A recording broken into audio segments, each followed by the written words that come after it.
Welcome back to Mazhathulli creations. ഈ channel നിങ്ങൾ ആദ്യമായിട്ടാണ് കാണുന്നതെങ്കിൽ സബ്സ്ക്രൈബ് ചെയ്യാൻ മറക്കല്ലേ. പ്രഭാവതി വീണ്ടും വിശാലിനോട് കപട സ്നേഹം പ്രകടിപ്പിക്കുകയാണ്. അത് വിശാലിനാണെങ്കിൽ മനസ്സിലാകുന്നതുമില്ല. ഇത് കണ്ടു നിൽക്കുന്ന പാർവതിക്ക് ദേഷ്യമാണ് വരുന്നത്. സ്നേഹം നിറഞ്ഞ വാക്കുകൾ, ഭക്ഷണം വിശാലിന് വാരി കൊടുക്കുന്നു. ഇവരുടെ സംസാരത്തിനൊടുവിൽ വിശാൽ പറയുന്നു, പാർവതിയുടെ സ്വത്തുക്കൾ ഉടൻ തന്നെ ഞാൻ അമ്മയുടെ പേർക്ക് എഴുതി തരും. അതിനുവേണ്ടിയുള്ള എല്ലാ ഏർപ്പാടുകളും ചെയ്തു വെച്ചിരുന്നപ്പോഴല്ലേ എനിക്ക് ഈ ആക്സിഡന്റ് ഉണ്ടായത്. അമ്മ വിഷമിക്കണ്ട, എത്രയും പെട്ടെന്ന് നമുക്ക് എല്ലാം ചെയ്യാം. അതൊന്നും ഇപ്പോൾ വേണ്ട മോനെ, അതിനെപ്പറ്റി നമുക്ക് പിന്നെ ആലോചിക്കാം. ആദ്യം എൻ്റെ കുഞ്ഞിൻ്റെ ഈ മുറിവുകളൊക്കെ ഒന്ന് ഭേദമായി നീ പൂർണ്ണ ആരോഗ്യവാനായി തീരട്ടെ എന്ന് പ്രഭാവതി പറഞ്ഞപ്പോൾ വിശാൽ പറയുന്നു, ഇത് ഭേദമാകുന്നത് വരെ കാത്തിരിക്കേണ്ടമ്മേ. മോനെ, അതൊന്നും പറഞ്ഞാൽ പറ്റില്ല. എനിക്കിപ്പോൾ പ്രധാനം നിന്റെ ആരോഗ്യമാണ്. അയ്യോ, ഇത് പറഞ്ഞപ്പോഴാണ് ഓർക്കുന്നത് നിന്റെ മെഡിസിൻസിൻ്റെ കാര്യം. നീ ഇവിടെ ഇരിക്കെ, ഞാൻ പോയി മെഡിസിൻസ് എടുത്തിട്ട് വരാം. അങ്ങനെ പ്രഭാവതി അപ്പുറത്തേക്ക് പോകുന്നു. പാർവതി ഇതെല്ലാം കണ്ടു നിൽക്കുന്നത് പ്രഭാവതി കാണുന്നുണ്ട്. എടി, എന്തൊരു രക്തത്തിളപ്പായിരുന്നു നിനക്ക്. നിന്നെ കൊണ്ട് തന്നെ സ്വത്തുക്കൾ എൻ്റെ പേർക്ക് എഴുതിത്തരാമെന്ന് ഞാൻ ഒന്നുകൂടി പറയിപ്പിക്കും എന്നെ പ്രഭാവതി ചിന്തിക്കുന്നു. വീണ്ടും ദേഷ്യത്തോടെ പാർവതി നിൽക്കുന്നുണ്ട്. ആ സമയം പാർവതിയുടെ മനക്കണ്ണിൽ ഒരു കാഴ്ച കാണുന്നു. ഒരു ആത്മഹത്യയാണത്. ഒരു ആത്മഹത്യയാണല്ലോ കണ്ടത്. ആരാണ് ആത്മഹത്യ ചെയ്യുന്നത്? എന്തിനാണ് ആത്മഹത്യ ചെയ്യുന്നത്? അതിന് കാരണം എനിക്ക് അറിയാനാകുന്നില്ലല്ലോ. ദൈവമേ, ആരാണത്? എവിടെയാണ് ആത്മഹത്യ നടക്കുന്നത്? ഉദയനൂരമ്മേ, എന്തിനാണ് ഇപ്പോൾ ഈ കാഴ്ച എനിക്ക് കാണിച്ചു തന്നത്? അമ്മേ, എനിക്കുള്ള ഉത്തരം തരണേ എന്നൊക്കെ പാർവതി ഇങ്ങനെ ചിന്തിക്കുന്നു.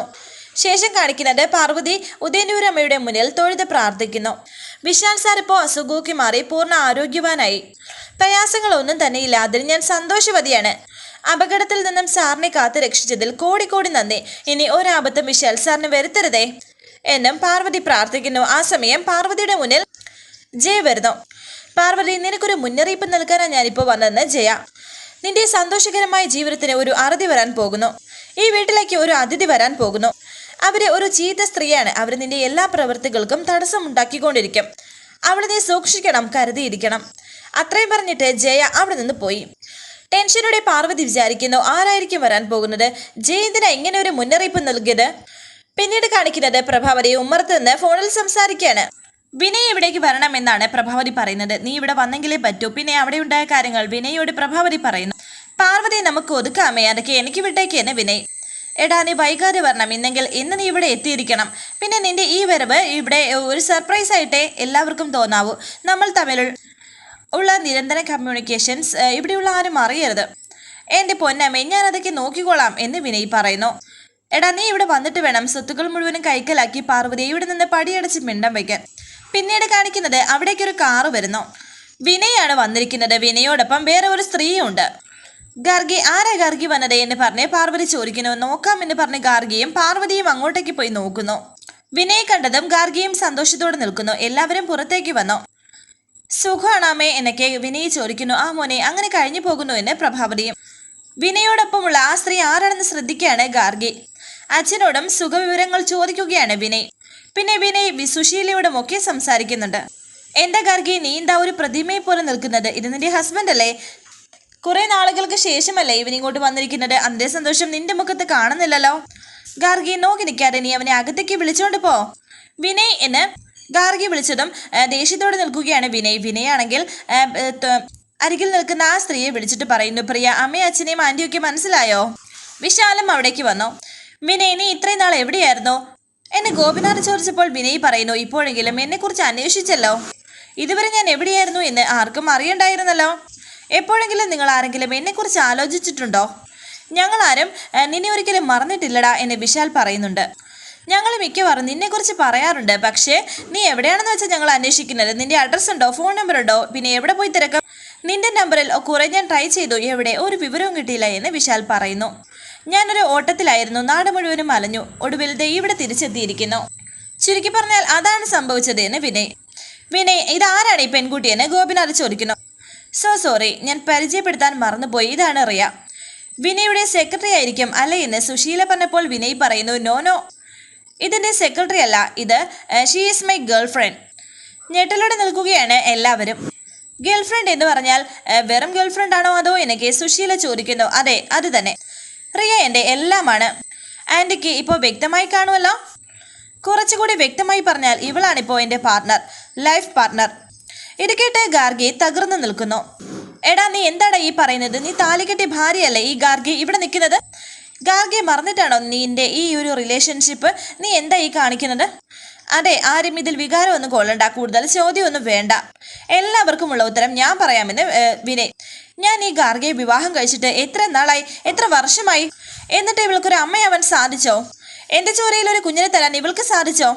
വിനയ് എന്ന് പറഞ്ഞ് ഗാർഗി കരഞ്ഞുകൊണ്ട് നിന്നപ്പോൾ വിനയ് ഗാർഗിയോട് ചോദിക്കുന്നു, എന്താടി ഞാൻ ചോദിച്ചതിന് ഉത്തരവുണ്ടോ? അപ്പൊ ഞാൻ എന്ത് ചെയ്യണം? ഉള്ള കാലം അച്ഛയായി നിന്നെ ചുമന്ന കൊണ്ട് നടക്കണോന്ന് അതിന് എന്നെ കിട്ടില്ല. വിനയ്ക്ക് വലുത് വിനയുടെ ലൈഫാണ്. അതിനെ ആർക്കു വേണ്ടി കോംപ്രമൈസ് ചെയ്യാൻ ഞാൻ തയ്യാറല്ല. കരഞ്ഞുകൊണ്ട് ഗാർഗി പറയുന്നു, വിനയ് നിനക്ക് ഇങ്ങനെയൊക്കെ പെരുമാറാൻ? വിനയ് പറയുന്നു, എടി നീ വാ തുറക്കരുത്, നിന്നെ ഡിവോഴ്സ് ചെയ്യണം, അതാണ് വേണ്ടത്. വിനയ് നിർത്തടാ, നീ എന്ത് വർത്തമാനായി പറയുന്നത്? എന്നെ പ്രഭാവതി ചോദിക്കുന്നു. ഇത്ര നാള് വീടെന്നോ കെട്ടിയോളെന്നോ ഉള്ള ചിന്തയില്ലാതെ നാടൊക്കെ ചുറ്റിയിട്ട് പിന്നെ എവിടെന്നോ ഒരു പെണ്ണിനെ വിളിച്ചുകൊണ്ട് വന്നിരിക്കുന്നു അല്ലേ? അവൾക്ക് വേണ്ടി ഒന്നും അറിയാത്ത ഒരു ഭാര്യയെ ഡിവോഴ്സ് ചെയ്യുമെന്ന് പറയുന്നു. അത് ശരിയാണോടാ? ഇതിലെന്ത് ന്യായമാടാ ഉള്ളത്? ആ സമയത്താണ് ജയ പറഞ്ഞ വാക്കുകൾ പാർവതി ഓർക്കുന്നത്. ജയ പറഞ്ഞ ആ ചീത്ത സ്ത്രീ ഇവളായിരിക്കുമോ എന്ന് പാർവതി ഓർക്കുന്നു. വീണ്ടും പ്രഭാവതി വിനയോട് ചോദിക്കുന്നുണ്ട്, എടാ ഞാൻ ചോദിച്ചത് കേട്ടില്ലേ?